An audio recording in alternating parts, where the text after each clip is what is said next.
Hey, I'd like to welcome you to another episode of Money Matters Top Tips for Success, where each and every day I bring on new business owners, entrepreneurs, and executives and have them share their top tips for success with you.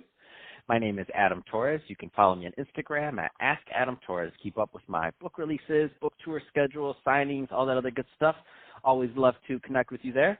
And as always, if you'd like to apply to become a co-author of one of my upcoming books, just head on over to the website, moneymatterstoptips.com, and click on Become an Author to apply. All right, so today I have Tony Wilkins on the line, and he is a private investor over at Standing Oaks Venture Partners. This is a very special Reunion 2020 episode, and that is when I bring on guests that I had on in the past, and I liked them so much I had to bring them right back, and Tony is one of those guests. So, Tony, welcome back to the show. Adam, thanks so much. I always look forward to talking to you. It brightens my day. Oh, man, same here, and Tony made it all the way to this side of the country, and you taught me a new term. What'd you call it, a sleet, or what'd you say? I'm a sleet person. I'm not a snowbird. I'm not a snowflake. I'm sleet. I swing across the country and land and don't stick. That's awesome. From Chicago to San Diego all day long. I love it. So today we're going to talk about working on your strengths and what that means. I mean, you've been coaching startups and an investor for, going on 30 years now, probably longer, but that's what I see on the resume. That being said, though, I don't want to assume that everybody, I think our last episode was, recorded maybe almost a year ago now, but I don't want to assume everybody. We got a lot of new listeners out there. Let's start off by just giving everybody a background on what you're doing over at Standing Oaks Venture Partners. Yeah, we do two things. We invest in early stage companies, and we coach by referral. We'll do coaching for clients that are not in our portfolio. So we're looking for globally scalable, disruptively efficient digital properties run by amazing entrepreneurs where we can get 10 times our return within 10 years before dilution by later stage venture capitalists. That means we're really we're betting, Adam, on DNA, not data.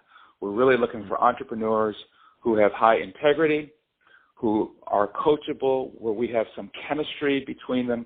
They're responsive, resilient, and resourceful, because in the early stage space, we don't know what the business is going to turn out to be, but we really need to know whether or not the people we're betting our money on can withstand the torturous journey from where we are to where we're eventually going to be. Man, you said torturous journey, and for anybody that's listening to this that started businesses and lost them and started them and lost them, that's a great way to say it. Torturous journey. As entrepreneurs, we do put ourselves through that, and I think that's a great transition to working your strengths. So now you obviously work with a lot of early stage startups. So when in doing that and coaching them, you're working with founders that have more experience than others, some that don't. What does that mean to you to work on your strengths? Because there's a lot of people listening right now that they're like, man, they know they have some areas they want to get better in, but don't know exactly how. Yeah, I'm going to give you some odd advice here, and that is you should practice on honing. My experience has been that we all do better when we hone our superpowers and partner with people who are great at handling our weaknesses. So let me give you an example. I was talking to a colleague this morning who said that he's working with an early stage founder who's just an incredible startup person, but he self-admitted that he's just not a great salesperson. He said it took him 3 months to land a client that absolutely loved what he did, and he got a little money and hired a salesperson. He said, this guy has closed 5 clients already, 3 of which I've been talking to for 3 weeks. And we both laughed, and we said, yeah, that's a great example of working your strength. This guy organized the resources to build the company, but then recognized he was not a great salesperson and found somebody who loves to sell, someone whose sales skills are their superpower. So that's what I mean by joining up. My superpower is making introductions and providing alternative perspectives. I mean, Adam, you can't catch me on those 2 things. I'm too good. It's my superpowers. But boy, talk about doing some administration or looking at a spreadsheet to do a projection for how a company's going to do 3 years from now, please call in an MBA. I can't get it done. I love it. And the funny thing is, for the audience, So Tony's not just saying this. We were doing a warm up in the show with it for, I don't know, maybe 2-3 minutes, nothing, no large amount of time, and he already sent me a contact within 2 to 3 minutes. We're talking about what's going on in the podcast, and he says, so Adam, how's it going? And I said, man, it's crazy. I don't even know what's happening, but there's a lot of new people listening, and I love it, and I'm having a lot of fun, and I'm getting better. So I think everything's just working, and he gives me a contact for content promotion for the people that are on my show, should they want to do some even additional promotion around their episodes. That was within 2 to 3 minutes, and he sized up something that was very interesting, very appropriate, and very correct for my model, which he doesn't even necessarily know 100% because last time we talked was a year ago. It was a year ago, right? Man, that's awesome. So that, I would say maybe another superpower is coaching people, which is a byproduct, right? You put $25,000, $50,000, $100,000 into a company that's just getting started.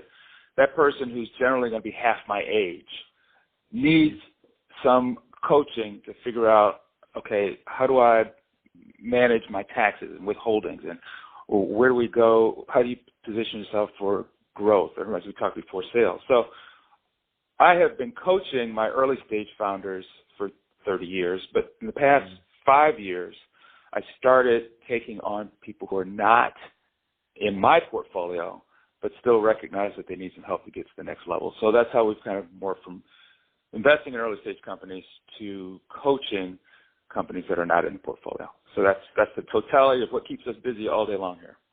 What are some, and I know this is going to change, obviously, from founder to founder, from business to business, experience to experience. I mean, that's obvious. But I also know that when you're working with 30 years of founders and early stage companies, certain themes arise. What do you find are some of those common themes that a lot of early stage companies make in terms of their founders, in terms of mistakes?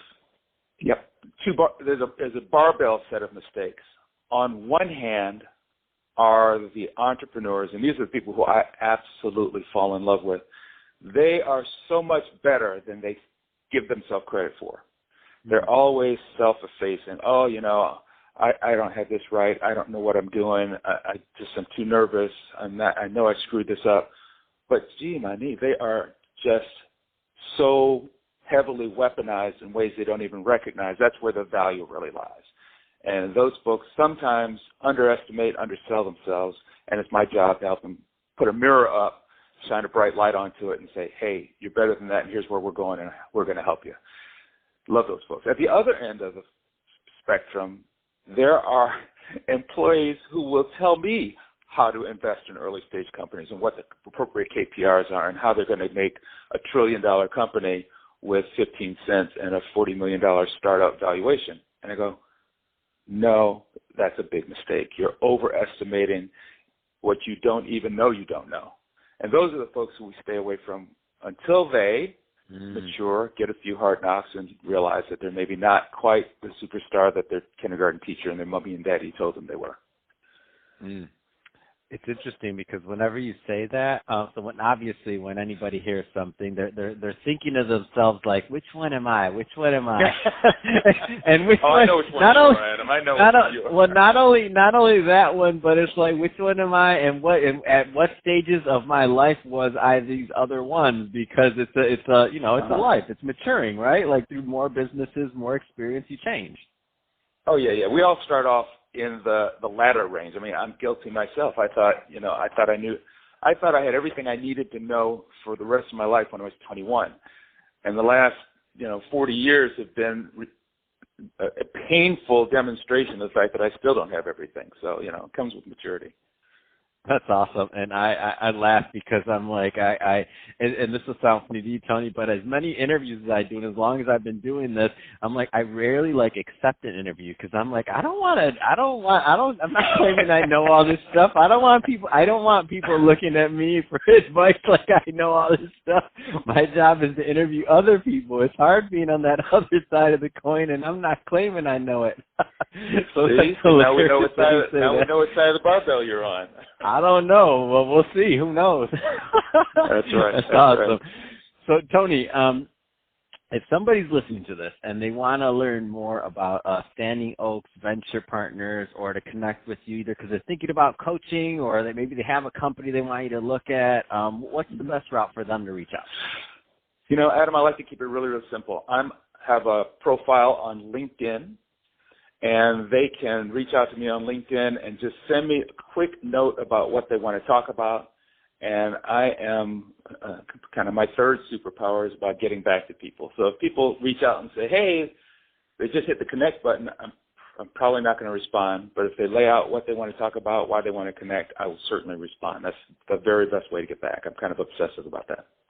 Oh, that's awesome, man. And your superpower there is my kryptonite, because I'll tell you, I got 1,000 emails since January 1st, and I'm like, I'm sorry if you're listening to this and you email me. It's going to take a little time. We got a second assistant coming online because I can't do it. I'm glad you do it, though, man. I'm glad you do it.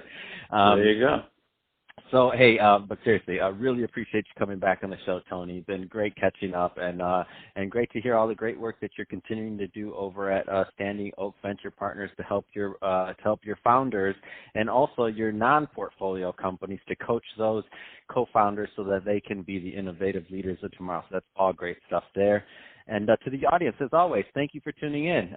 Without you, there's no show, so keep listening, and I do appreciate it. Don't forget to subscribe to the podcast. We did launch a YouTube channel this year, so subscribe to that, Money Matters Top Tips, and leave us some comments on this video. I mean, tell us what you think, and tell us if you're working on a business or something else that's interesting out there. We sure would love to hear about it. So, Tony, thanks again for coming on. Hey, Adam, thanks a lot. Have a great day, man.